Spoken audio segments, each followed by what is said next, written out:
സ്വന്തമായൊരു വീട് നിർമ്മിക്കുന്നതിനായി സ്വരുക്കൂട്ടി വെച്ച കല്ലുകൾ മോഷ്ടിച്ച സംഘത്തെ പിടികൂടി പോലീസിന് ഏൽപ്പിച്ച യുവാവ്.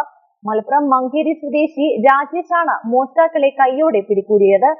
വീട് പണിക്കായി ഇറക്കി വെച്ചതായിരുന്നു 2 ലോഡ് ചെങ്കല്ല്.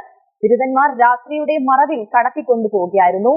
സ്വന്തം സ്വപ്നഭവനം യാഥാർത്ഥ്യമാക്കുന്നതിനായി നാളുകൾ എണ്ണി കഴിയുകയായിരുന്നു രാജേഷ്. ഇതിനായി കല്ലടക്കമുള്ള സാധനങ്ങൾ ശേഖരിക്കുകയും ചെയ്തിരുന്നു. ഇതിൽപ്പെട്ട 2 ലോഡ് ചെങ്കല്ലാണ് മോഷ്ടാക്കൾ കടത്തിയത്. ഈ സംഭവവുമായി ബന്ധപ്പെട്ടാണ് വലിയകുന്ന് സ്വദേശികളായ പരവയ്ക്കൽ ഷാഹുൽ ഹമീദ്, വാലിയിൽ മുഹമ്മദ് മുഹ്സിൻ, വലിയപറമ്പിൽ സഫർ അലി എന്നിവരെ പോലീസ് അറസ്റ്റ് ചെയ്തിരിക്കുന്നത്. കല്ല് കടത്താൻ ഉപയോഗിച്ച ടിപ്പർ ലോറിയും കാറും പോലീസ് കണ്ടെടുത്തു. ഇറക്കിവെച്ച ചെങ്കല്ല് കാണാതായതോടെയാണ് രാജേഷ് അന്വേഷണം ആരംഭിച്ചത്. പിന്നീട് മോഷ്ടാക്കളെ കണ്ടെത്താൻ തീരുമാനിക്കുകയായിരുന്നു. ഇതോടെ സുഹൃത്തുക്കളും നാട്ടുകാരും രാജേഷിനൊപ്പം നിന്നു. ഇതിനിടയിലാണ് സമീപത്തെ നിരീക്ഷണ ക്യാമറയിൽ ദൃശ്യങ്ങൾ തെളിയുന്നത്. പിന്നാലെ പ്രതികളെ പിടികൂടി പോലീസിൽ ഏൽപ്പിച്ചു. ആ പോലീസിന്റെ സംവിധാനങ്ങളെല്ലാം ഈ നാട്ടിൽ നിലനിന്നുകൊണ്ടിരിക്കുന്ന സമയത്ത് തന്നെയാണ് നമ്മളെ ഈ 9-ാം തീയതി ഈ കല്ല് കളവ് പോകുന്നത്.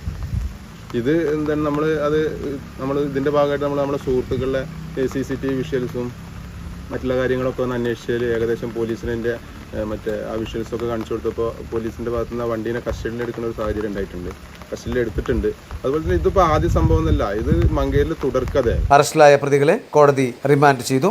മലബാർ ടൈംസ്, വളാഞ്ചേരി.